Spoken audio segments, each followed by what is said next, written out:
na pumalo sa 53 degrees Celsius ang heat index sa iba Zambales kanina. Pinakamataas po ngayong araw. Nasa extreme danger level na po.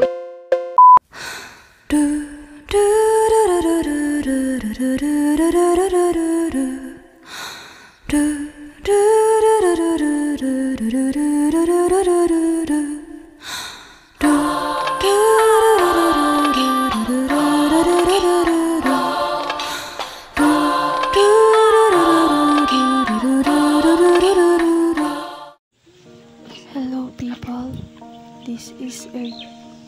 Can you hear the sound of the birds saying, please don't cut my beautiful tree?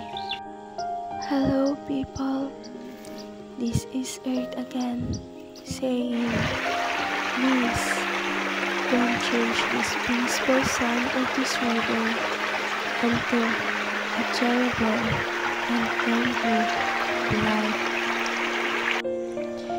And too much heat that we are experiencing these days, please do realize that we need to make some change to preserve this beautiful nature of ours. Protect this green and tall tree who help us to breathe some fresh air.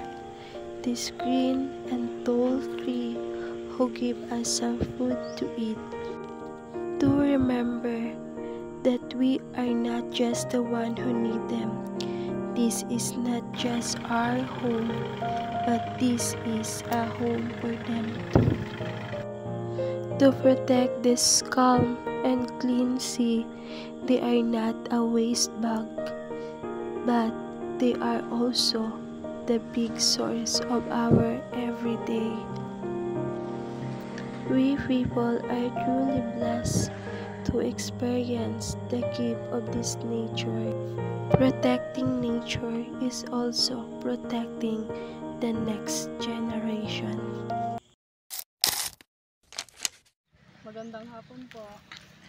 Paano po nakaka-apekto yung sobrang init ng panahon sa araw-araw na pamumuhay niyo dito sa bukid?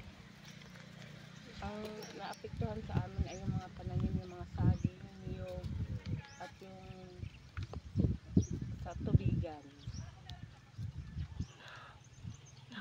Isang mangingisda po, ano po yung pinakapangunahing apekto sa inyo ng climate change? Sa experience namin bilang mangingisda, sobrang init ngayon, nawawala yung isda. Tapos, yun na lang ang anak buhay namin. Tapos, ipinigil pa yung Pangulong na pangunahing hanap buhay ng mga taga-Nabok. Kaya, ano kami ngayon, tambay. Wala kaming mapapagkukunan ng hanap buhay ngayon. Kasi yun lang talaga ang hanap buhay namin, pangingisda eh.